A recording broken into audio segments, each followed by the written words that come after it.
Good afternoon. It's Monday, the 4th of May. Wow.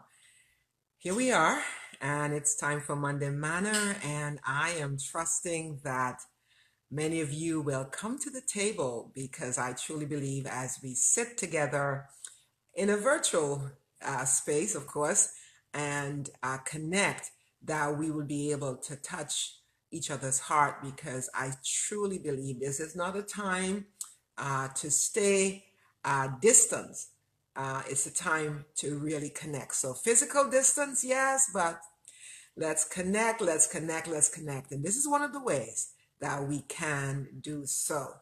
So I will be just staggering a little bit, just waiting for many of you to join me. As you do, as you come into the room, let me know where you're watching from. Send me a wave, say hi. Good to have you here. We want as many persons as possible to sit with us today.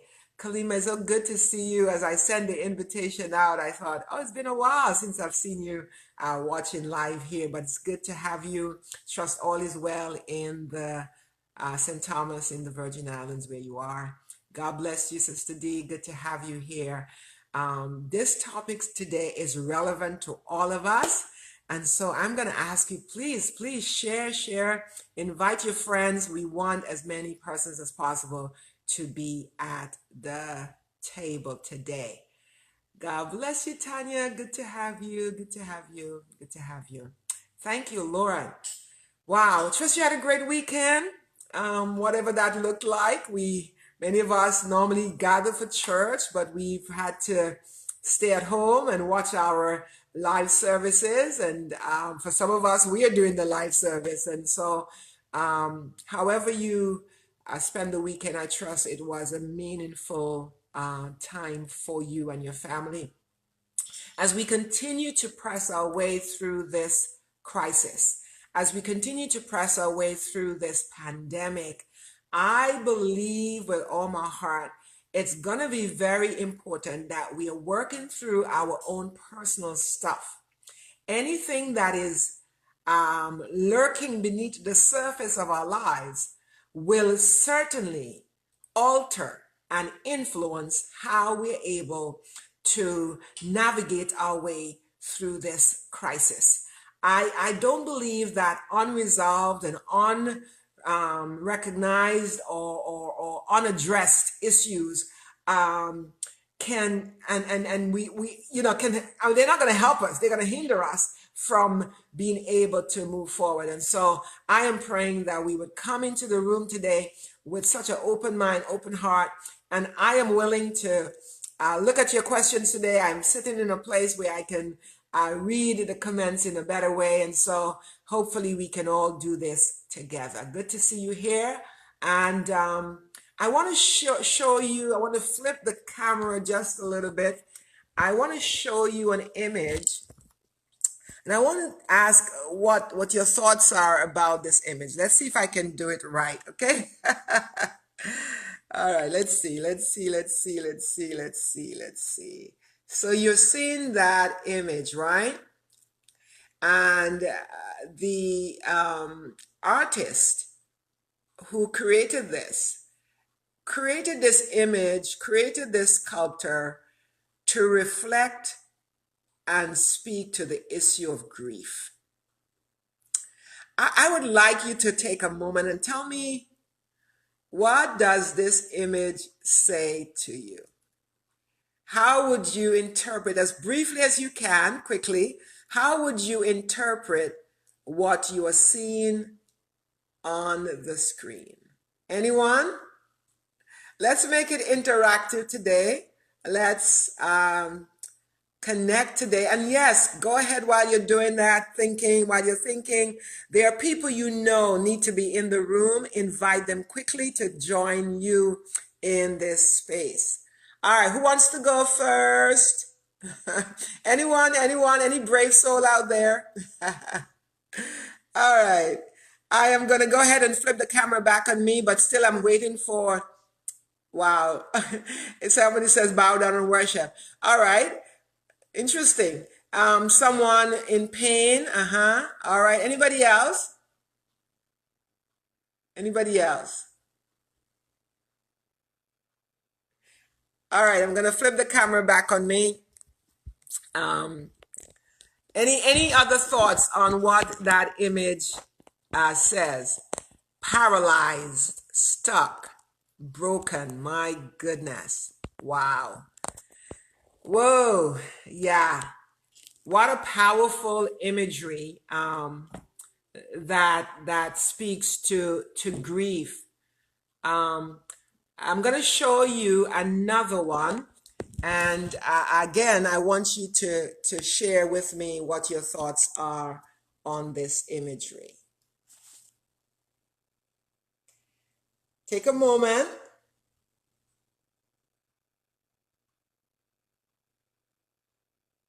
Wow, grief is heavy and it affects the soul for sure, for sure, for sure. Anyone, what does this image say to you, especially as it references grief, as we are talking about grief today? Anyone? I'm gonna flip the camera back on me, but hopefully you've taken this image in and you can actually share your thoughts. So I do want us to be engaged today. I do want us to be, oh my goodness, tired, frustrating. Yes, yes, yes, yes, yes, yes, yes, yes, yes. Wow. All right. So last week we started our series and we said we needed to take off our mask. We didn't need to pretend it's not there or mask it with spirituality. Somebody said hopeless, depressed, empty and in sorrow. All right, the thoughts are coming through now, heart torn out. Wow, the nature of grief and burden. My goodness, I'm so glad for your feedback because those are some of the words that actually speak of grief. Grief makes you feel empty inside, holes in the soul. Yeah, wow. What description there. Wow, wow, wow. Keep sharing your thoughts, keep putting in your thoughts. We want this to be engaged. I can actually see your thoughts quickly as you would share them. But last week, we said grief needs to be heard, grief needs to be spoken, yes, needs to be heard, needs to be seen, and grief needs to be shared. And so one of the things we emphasized last week is that grief is not just when you lose someone in death. I think most of us, when we think of grief, we think right away, who's died? Who you love has passed away. That is, you definitely, that takes you into that process of grief, losing someone you love. But grief is so much broader, and any significant loss can cause you to plunge into grief. So you can grieve even when you've never even touched the thing. Someone can grieve never having held the child, the one that miscarried, or the one that was never conceived. Someone can grieve a hope that they never realized, whether it was to finish college or to get married, or certain things that you had in mind to see realize, and it never happened. You could grieve a divorce, a marriage you thought was going to last forever and you were going to live happy ever after. You could be grieving that. You could grieve the loss of income, the loss of physical ability and mobility. You could grieve a parent or a loved one who's experiencing Alzheimer's or dementia, and now you don't have the interaction and the engagement that you once had with that loved one. So grief is any significant loss. And so I think if we understand how broad grief is, the truth is all of us would raise our hands and say, yeah, me too. I have at some level experienced grief. But I've come to realize that if you don't know what the signs and the symptoms are, you really can't even raise your hand, honestly, because you're thinking, I'm fine, I'm good, I don't know. I just go along with life. I just keep myself busy. I just do what I gotta do. And I think there are people who are living just like that. Yeah, you can grieve when you lose a body part. Exactly. There are people who have amputations and they don't survive. They just grief kills them, you know? And so grief could show up in so many different forms. And one of the reasons I am pressing to do this series is I suspect that post COVID-19, and even though the secular prophets, the scientists and the doctors and the politicians, many of them are saying to us, listen, it's not going anywhere. You know, we are going to be in this for a long haul. COVID is always going to be around. We're just going to have to learn to live with it. I am saying, God, let the spiritual prophets arise and let us hear what you are saying, because I don't like that.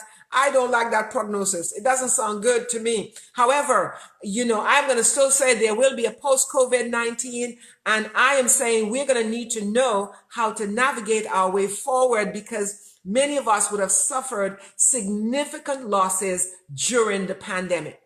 True or not true?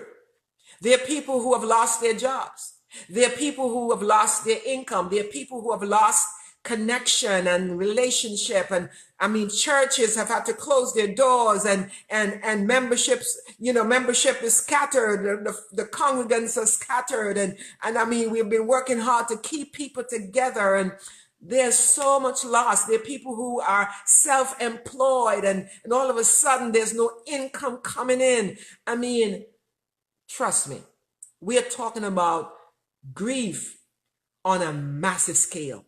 The people who are on the front lines are facing, I mean, all kinds of trauma on a daily basis. I am so concerned for my young nephew in London who's working at the hospital, and for the first time in his young life, he is seeing people die before him. I am concerned. I am concerned about the nurses and the doctors.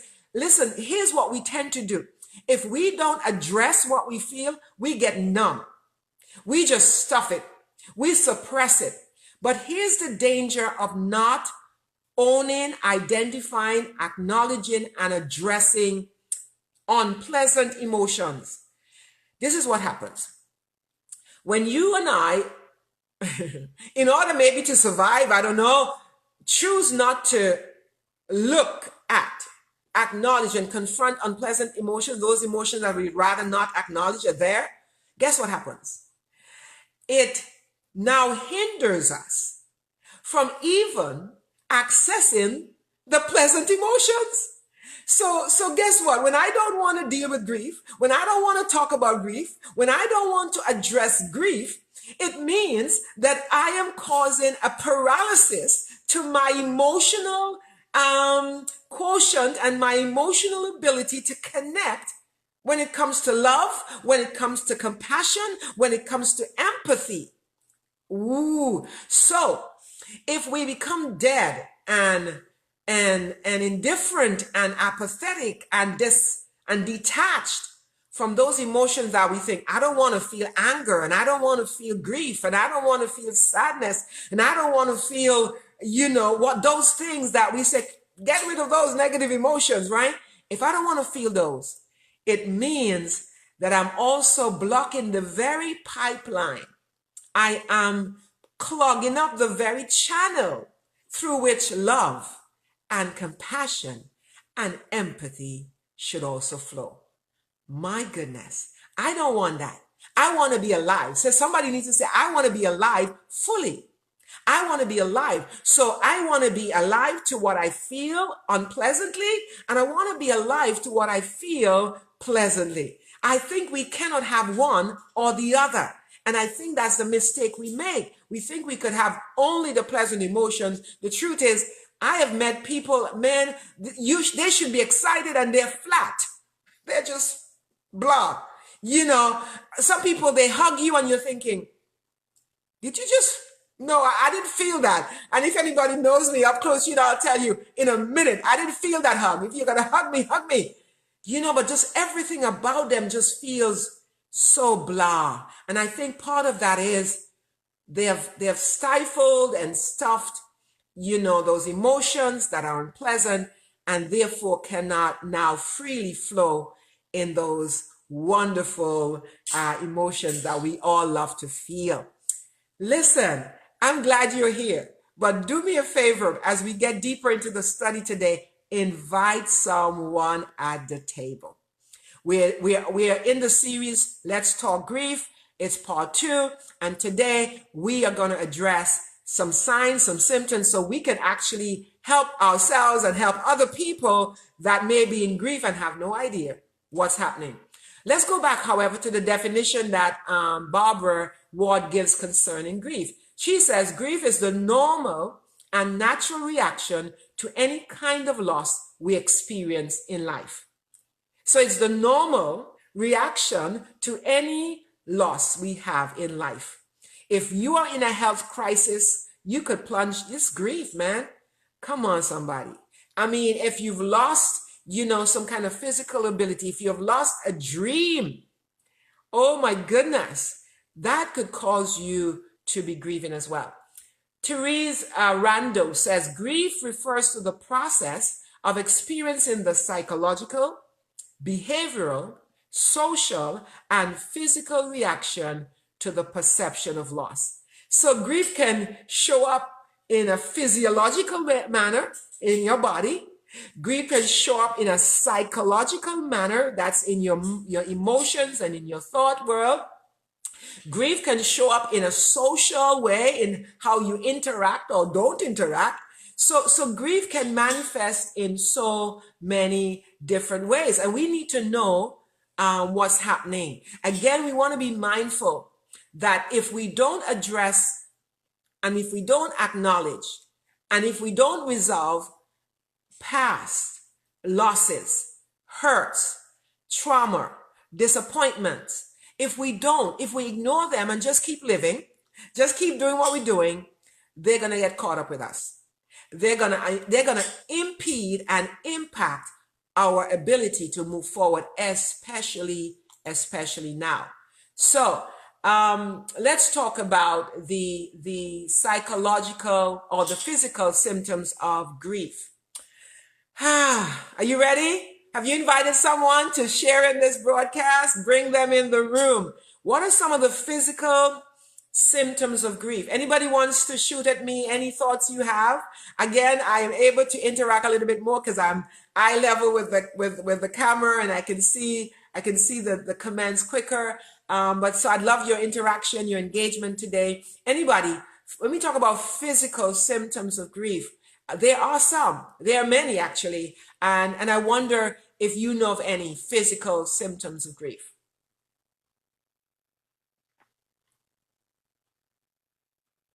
Okay, how about overwhelming tiredness and exhaustion? You just feel tired all the time. You have no energy. You're pressing to get up to go to work. You're pressing to get up to take care of the house, take care of the children, to relate to people. It's like you are exhausted. Listen, engage with me, please. Have you been there? Do you know what I'm talking about?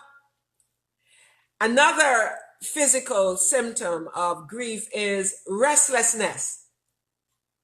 Listen, there's some people who have experienced grief, and what they do, they're just busy. They just can't keep still. They're forever finding things to do. They're cleaning, they're moving.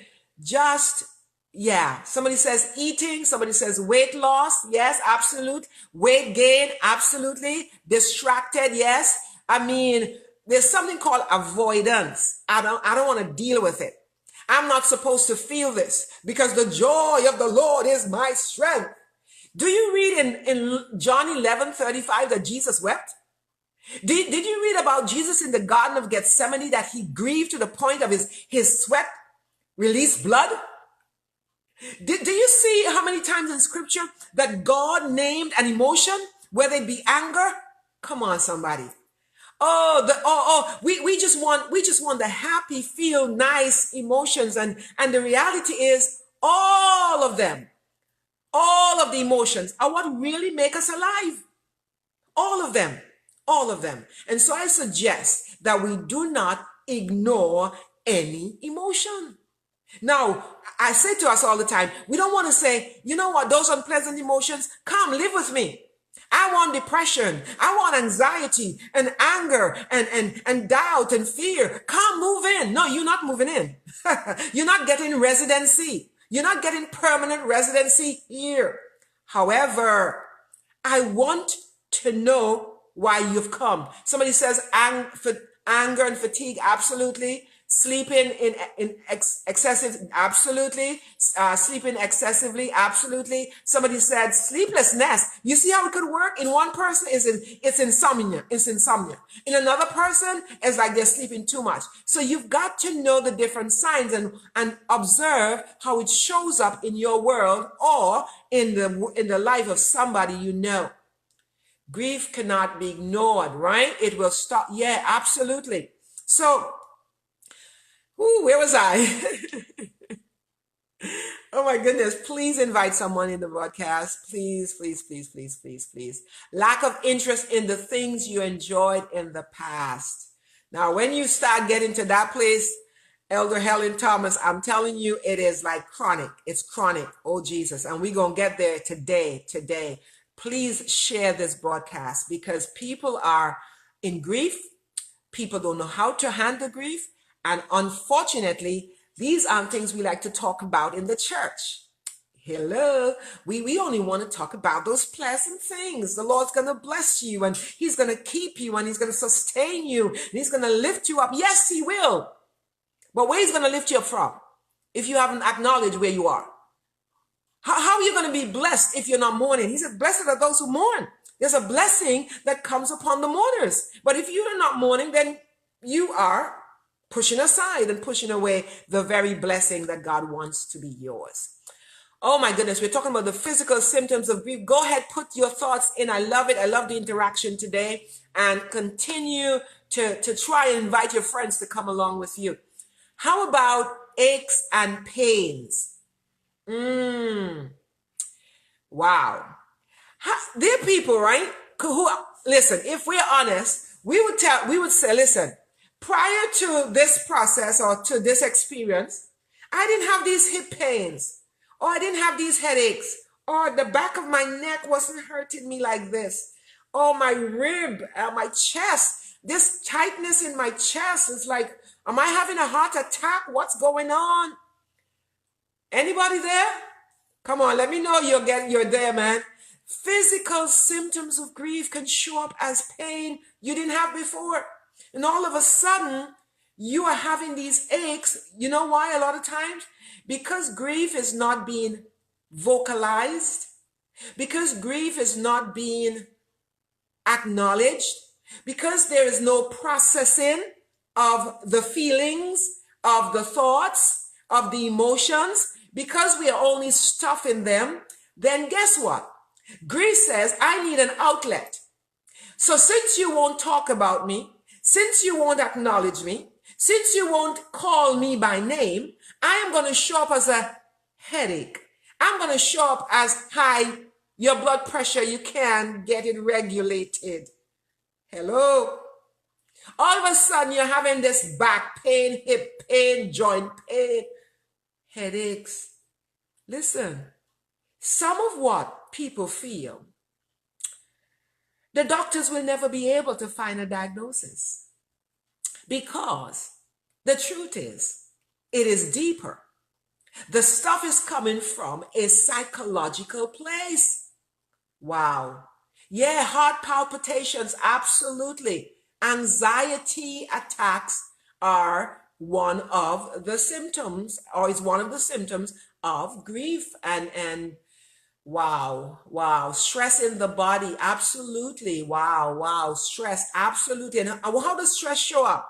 In some of the very things we're saying, the tension, the tightness in the shoulder, in the back of the neck, the high blood pressure, come on, the sleeplessness or the restlessness, the heart palpitations, the shortness of breath or difficulty breathing, the loss of appetite or the overeating, comfort eating.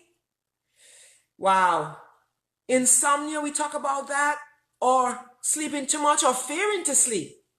There are people when they're in grief, it's like, I don't want to go to bed. I don't know what's going to happen.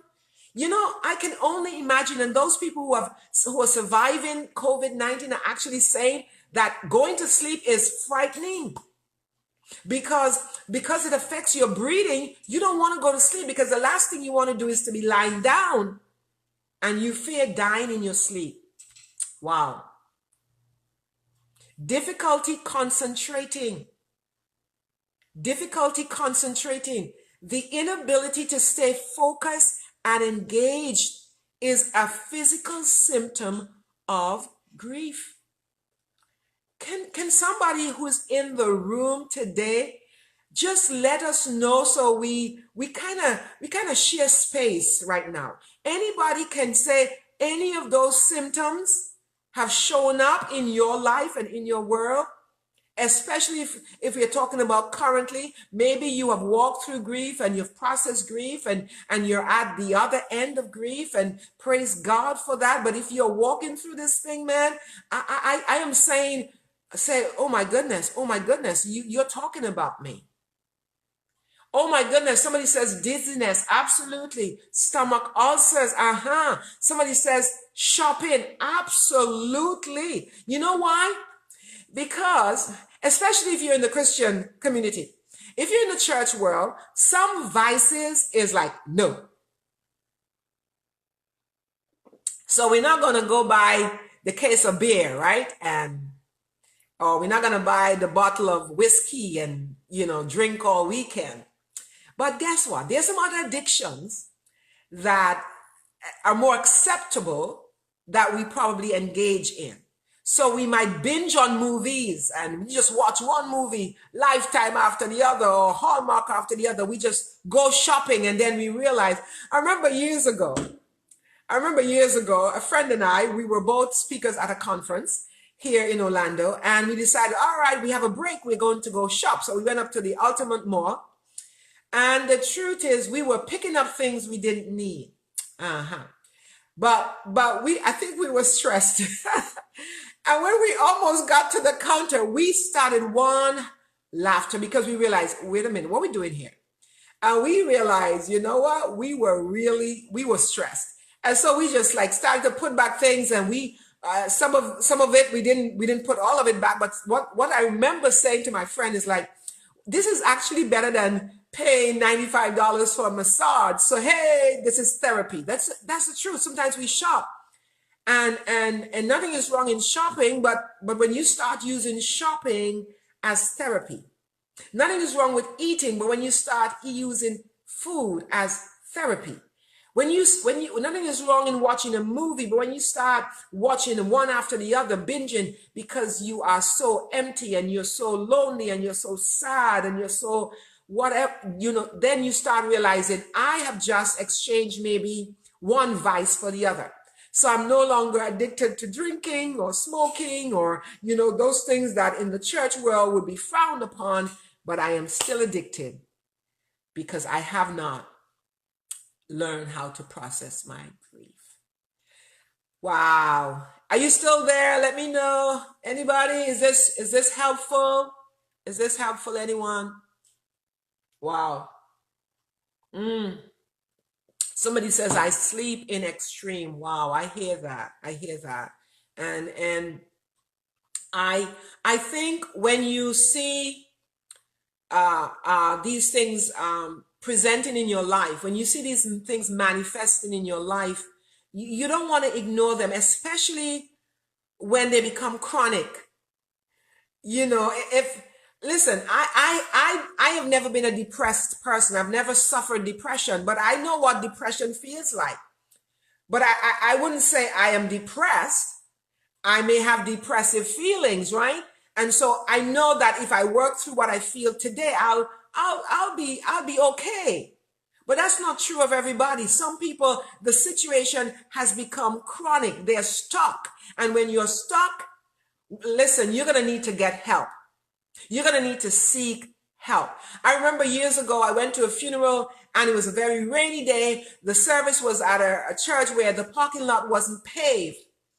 And so I parked, didn't think about where I was parking and what would happen post the funeral. So I came out of the service, went to my car, and I couldn't move. And everything I was doing was only making my car go deeper into the mud. Hello? Sometimes when we try to work through these things by ourselves, we just go deeper into the mud. We just go deeper into the mire. We were never meant to walk alone. We were never meant to live life solo. And part of our issue is we don't know how to invite somebody else into that space and say, this is where I'm at. This is what I'm feeling. This is what I'm walking through right now. Let people into your world. Let people into your space. This is not time to fly solo. This is not time to walk alone. It's a lie saying, as long as I have King Jesus, I need nobody else. You shut that song down. You are wrong, you Christian artist. God is the one who made Adam. Yes? God made Adam. God made Adam from the dust of the earth. And then God poured into Adam his essence, his life, his breath. And God looked at the man he made before sin happened, before the serpent showed up. God looked at the man he made, the man in whom he placed his essence, and said, something not right here. Something isn't right. God was the one who said, it's not good for man to be alone. So how do we think we sound when we think, well, I could do this thing by myself. I don't need anybody else. That's pain, actually. That is hurt that speaks. And that's why you need to be healed, because we need each other. Genesis 2:18, it's not good to walk alone. And part of the issue is we are going to shrivel and die emotionally because we are trying to do this thing by ourselves. Ecclesiastes chapter 4, 9 and 10 talks about it's better to have two people walking alone. If one falls, the other one can pick up that person. If you're lying together, one can warm the other. We need, especially now, we're going to need community more than ever before. We're going to need to find our tribe. We're going to need to know the people God has connected us with. Oh my goodness. Wow. Wow. Wow. It's good to have you here. So we've talked about the physical symptoms of grief. How about the psychological symptoms of grief? And maybe we have touched some of them. Please invite someone in the room today. Let's see how far we can get with our broadcast. It's a series. And so next week we'll come back. We're going to keep at it because I believe it is so necessary. Yes, indeed, my sister. God made us social beings, which is why I personally have issue with the phrase social distancing. I believe the term should be physical distancing. We should make sure we are protecting ourselves, protecting each other, protecting our community. Let's get this virus out of the way. But hey, connect, find ways to connect. All right. Psychological symptoms of chronic grief. Deep sadness or depression. You see, if we are not dealing with the physical things that are showing up and we realize, oh my gosh, I'm feeling this, something is happening. If we're not finding a process, whether it means I can sit with a good friend who can walk with me, or family members, or church, or pastor, or a counselor, a therapist, my doctor, I need to be talking to somebody. Right? And if I am not working through the stuff, then what happens as it sits there and stays there and I'm stuck in this place, it starts showing up as deep sadness and depression, right? Where you're just so heavy, it's hard to get up. It's hard to do anything. It's hard to move.